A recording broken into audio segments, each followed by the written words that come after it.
Évidemment, c'est un 8 mai qui ressemble sans doute à aucun autre dans l'histoire, mais il était important à la fois que la mémoire s'exprime, que le devoir de mémoire s'exprime, mais il fallait évidemment aussi le faire dans des conditions de sécurité sanitaire maximales.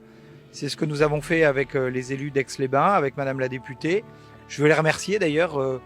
C'était important de se souvenir. Je crois que quelle que soit la situation sanitaire, il faut que les hommes et les femmes qui sont morts pour la France soient célébrés, soient honorés, qu'un hommage leur soit rendu. Et c'est aussi une manière de dire que la société reste unie malgré le virus. Ne ressemble pas à un 8 mai. Il n'a pas le goût d'un jour de fête. Aujourd'hui, nous ne pouvons pas nous rassembler en nombre devant les monuments de nos villes, sur les places de nos villages, pour nous souvenir ensemble de notre histoire. Oui, c'est vrai que les Aixois sont en général très attachés aux cérémonies nationales.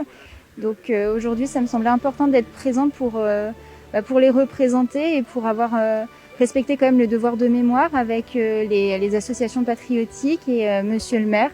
Donc on a vu plusieurs personnes au balcon.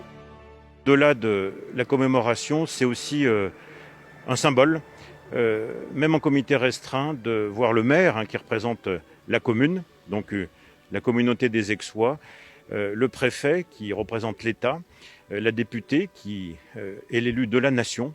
Et c'est bien ce symbole de rappeler que la nation doit être unie, doit être rassemblée, quelles que soient les circonstances.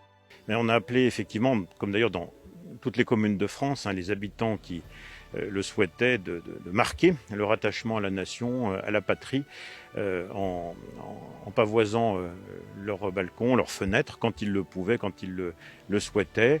Et cette minute de silence, c'est vrai, s'accordait aux rues désertes ou désertées depuis le début de l'épidémie. Extrêmement émouvant pour moi, puisque c'est la dernière fois que je porte l'uniforme dans le département. Je vais quitter la Savoie dans la journée.